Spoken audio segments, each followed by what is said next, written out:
नमस्ते फ्रेंड्स, आपका स्वागत है मेरे इस यूट्यूब चैनल पर। आज हम लोग डिस्कस करेंगे कि बच्चों के लिए कैसे निवेश शुरू करें। अगर आपका बच्चे छोटे हैं तो अभी से धीरे धीरे आप म्यूचुअल फंड में एसआईपी कर सकते हैं, ताकि बच्चे जैसे जैसे ग्रो होते रहे आपका फंड भी ये ग्रो होता रहेगा।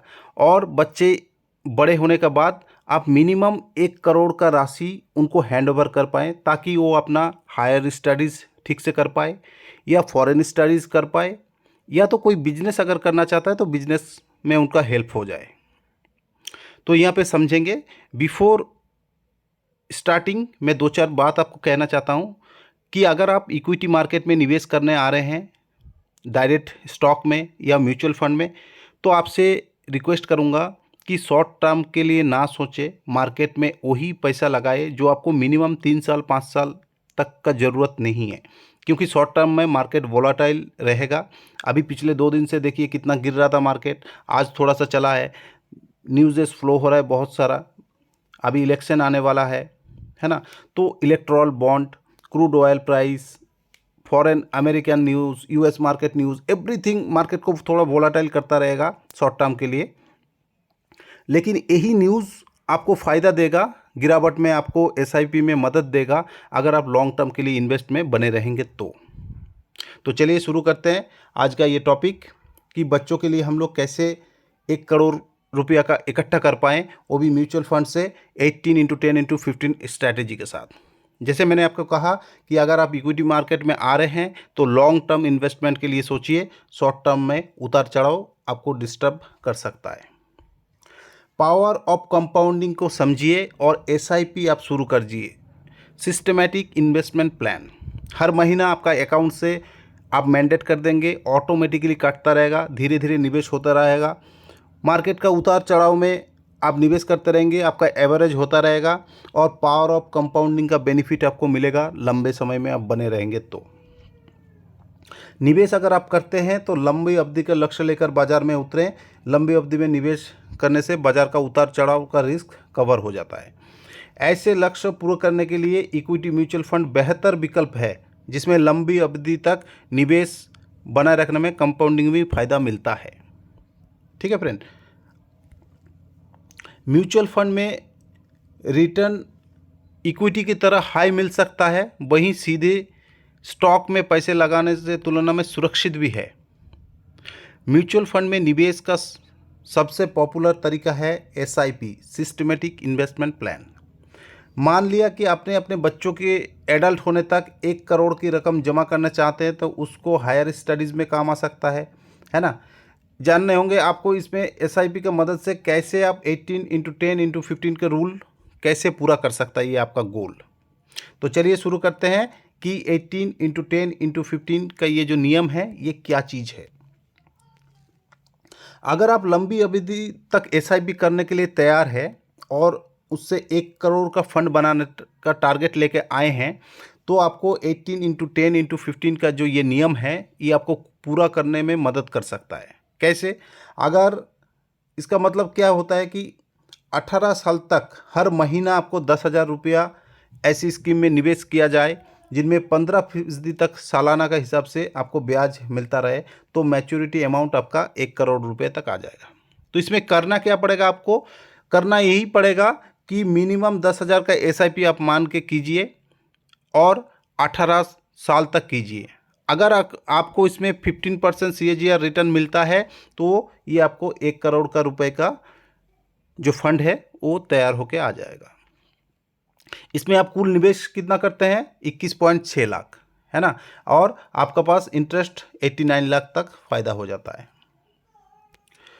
हर महीना आपको 10,000 रुपये का एसआईपी, टेन्योर हो जाएगा 18 साल, मिनिमम रिटर्न हम 15% मान लेते हैं, तो मैच्योरिटी आपको 1.1 करोड़ तक आ जाएगा।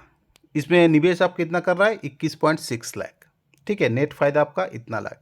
अगर आपका पास इकट्ठा पैसा है, उसको भी आप लमसम करना चाहते हैं, तो धीरे धीरे आप लमसम भी कर सकते हैं, ताकि आपको एसआईपी ना करना पड़े।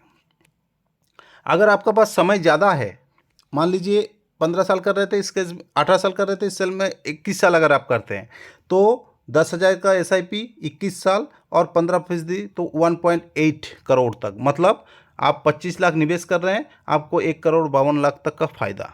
तो ये होता है बेनिफिट पावर ऑफ कंपाउंडिंग का। ठीक है, जहां आपने 3 साल बढ़ा दिया, वो 3 साल में आपको डबल का आसपास रिटर्न आके तैयार हो जाता है। ऐसे होगा कंपाउंडिंग की ताकत का फ़ायदा। पावर ऑफ कंपाउंडिंग का फ़ायदा आपका उठाने के लिए समझना पड़ेगा 18-15 फॉर्मूला को। ये एक तय अमाउंट से शुरू किया मंथली निवेश की बड़े कर्पस को बदलने में क्षमता रखता है। आप जितने लंबे समय तक इसमें निवेशित रहेंगे, पावर ऑफ कंपाउंडिंग उतना ही आपको फ़ायदा देगा। आप उनसे ज़्यादा टाइम निवेश करना चाहते हैं, ज़्यादा समय तक बने रहने चाहते हैं, तो उससे और ज़्यादा आपको फ़ायदा देगा। एसआईपी एक बढ़िया अप्रोच है म्यूचुअल फंड में इन्वेस्ट करने में। अगर आपका पास लमसम पैसा नहीं है तो आप धीरे धीरे जैसे आपका पास सैलरी आता रहेगा या बिजनेस इनकम आता रहेगा, आप धीरे धीरे एसआईपी करते रहेंगे तो एक फ़ायदा हो जाएगा आपको। 15% ब्याज अगर आपको मिलेगा और 10 साल के लिए आप 10,000 मंथली एसआईपी शुरू कर देंगे तो एक 10 साल में 12 लाख रुपया होगी, जिसका वैल्यू 10 साल में 30 लाख करीब रुपया हो जाता है। यहाँ हम एग्जाम्पल की तौर पे लिए हैं, यहाँ से आप समझ सकते हैं। अगर आप मंथली 5,000 एसआईपी कर सकते हैं, ठीक है, मान लीजिए, और 12% हम रिटर्न पकड़ के चले हैं, लेकिन इस केस में आपको समय ज़्यादा देना पड़ेगा फ्रेंड। 30 साल, बच्चा आपका छोटा अभी पैदा हुआ होते ही आपने शुरू कर दिया, जब तक बच्चे का 30 साल होगा तब तक आप 18 लाख निवेश करेंगे और 1,58,00,000 तक आपका रिटर्न आ जाएगा, जो हो जाएगा 1,76,00,000। यहाँ लंबे समय इसलिए लेके चल रहे हैं, 1 करोड़ का टारगेट तो आपको मिनिमम अचीव हो ही जाएगा, उससे ज़्यादा आप कितना कर सकते हैं यहाँ से वो समझेंगे। सेम 5,000 का एसआईपी आप शुरू कर दिए बच्चे पैदा होते ही।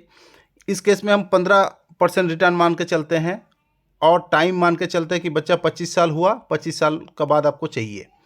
तो इस केस में आप ओनली 15 लाख निवेश कर रहे हैं फ्रेंड, और आपका पास कॉर्पस इकट्ठा हो जाता है 1.5 करोड़, टोटल का वैल्यू हो जाता है 1.6 करोड़। अगर आपको अच्छा खासा म्यूचुअल फंड में आप निवेश कर दिए जिसमें 15% से भी ज़्यादा रिटर्न मिल जाएगा, जैसे कि मिल जाता है स्मॉल कैप वगैरह में, तो और भी ज़्यादा आपका कॉर्पस इकट्ठा हो सकता है। और इस केस में अगर आपके पास फंड ज़्यादा है, मान लीजिए आप 10,000 तक निवेश कर सकते हैं बच्चों का गोल के लिए, 15% रिटर्न, और 20 साल आप देना चाहते हैं कि बच्चा 20 साल हो गया उसका बाद ही आपको पैसा चाहिए, तो इस केस में आपको 24 लाख तक निवेश करना पड़ेगा और 1,27,00,000 आपका रिटर्न बन जाएगा, जो कि टोटल वैल्यू हो जाएगा 1,51,00,000। नेक्स्ट आप ये समझ के चलते कि SBI small cap mutual fund का लिया हमने और निफ्टी 50, अगर आप इंडेक्स में भी लगा देते हैं तो 1 साल में इंडेक्स आपको रिटर्न दे रहा है 27%, वहीं आपको म्यूचुअल फंड दे रहा है 34%। हालांकि ये लार्ज कैप है, ये स्मॉल कैप है, दोनों में अंतर करना भी थोड़ा ठीक नहीं है, लेकिन फिर भी मैं आपको समझा रहा हूँ कि स्मॉल कैप में अगर लंबे समय में आप निवेश करते हैं तो आपका रिस्क जो है वो मैनेज हो जाता है। 15 साल 20 साल अगर निवेश करेंगे तो 5 साल का रिटर्न निफ्टी 50 का 89%, वही स्मॉल कैप में 192%। देख रहे हैं ना स्मॉल कैप कितना तेज़ी से ग्रो होता है। अगर आप म्यूचुअल फंड में निवेश करेंगे तो आपका रिस्क भी हेज हो जाता है, डाइवर्सिफाइड हो जाता है और रिस्क मिनिमाइज हो सकता है। आप कह सकते हैं मैक्सिमम रिटर्न निफ्टी 50 में 270%, यहाँ देखिए 1169%। तो जहाँ ये आपका पैसा 3 गुना तक कर रहा है फ्रेंड, यहाँ पे आपको 12 गुना तक कर दे रहा है। ठीक है, तो ये होता है पावर ऑफ कंपाउंडिंग का बेनिफिट जो आप उठा सकते हैं इक्विटी मार्केट में आके। अगर आपका नॉलेज है तो डायरेक्ट स्टॉक में आप काम कीजिए, अगर आपको नॉलेज नहीं है तो आप म्यूचुअल फंड से शुरू कर सकते हैं, देन स्टडी कर सकते हैं स्टॉक के बारे में, इंडेक्स म्यूचुअल फंड में निवेश कर सकते हैं। ईटीएफ का मैं वीडियो बनाया हूँ, ईटीएफ का वीडियो आप देख सकते हैं, ईटीएफ में भी निवेश कर सकते हैं। लेकिन लॉन्ग टर्म में आपको अच्छा खासा रिटर्न चाहिए तो आपको इक्विटी मार्केट में आना पड़ेगा। फिक्स्ड एसेट आपको फाइनेंशियल फ्रीडम, आपको बच्चे का फाइनेंशियल फ्रीडम नहीं बना पाएगा। जिस हिसाब से इन्फ्लेशन बढ़ रहा है, पैसे का वैल्यू डिग्रोथ हो रहा है, तो लॉन्ग टर्म में अगर आपको अच्छा खासा वेल्थ क्रिएट करना है तो आपको इक्विटी मार्केट में इन्वेस्ट करना पड़ेगा। तो इसीलिए मैं कहता हूँ फ्रेंड्स, अगर आप अपना पोर्टफोलियो बना रहे हैं तो पोर्टफोलियो को डाइवर्सिफाइड करके चलिए। कुछ अमाउंट आप म्यूचुअल फंड में डाल सकते हैं, कुछ डायरेक्ट स्टॉक में डाल सकते हैं, कुछ प्रॉपर्टी खरीद सकते हैं, कुछ ETF खरीद सकते हैं, कुछ गोल्ड खरीद सकते हैं। ऐसे अपने आप को हेज कीजिए। टोटल 100% आप अगर इक्विटी में डालेंगे, वहाँ पे भी एक रिस्क रह जाता है। जब मार्केट वोलाटाइल होगा, बहुत ज़्यादा गिरेगा, तब उसको होल्ड नहीं कर पाएंगे। और टोटल का टोटल ग्रीड में आके small cap, mid cap, micro cap ऐसे स्टॉक में भी नहीं डालना। अगर स्टॉक में कर रहे हो तो स्टॉक में अगर आप करते हैं तो प्रॉपर एक पोर्टफोलियो बनाइए, मिनिमम एलोकेशन 5% दीजिए सभी को, उससे ज़्यादा नहीं देना है। उसमें कुछ लार्ज कैप स्टॉक रखिए, कुछ मिड कैप स्टॉक रखिए, कुछ माइक्रो कैप स्टॉक, कुछ स्मॉल कैप स्टॉक, ताकि हर चीज़ का बेनिफिट आपको मिले। स्मॉल कैप, माइक्रो कैप का ग्रोथ भी मिले और लार्ज कैप का स्टेबिलिटी भी मिले। अगर आपका पोर्टफोलियो है, उसका स्टॉक के बारे में कुछ भी जानना चाहते हैं तो नीचे आप कमेंट कर सकते हैं, मैं उनके लिए भी वीडियो लाने के लिए कोशिश करूँगा। नीचे डीमैट अकाउंट ओपन नहीं किए हैं, नीचे लिंक दे रखे हैं, अकाउंट ओपन कर सकते हैं वहाँ से। तो थैंक यू फ्रेंड्स, आज यहीं पे समाप्त करते हैं। Have a nice day.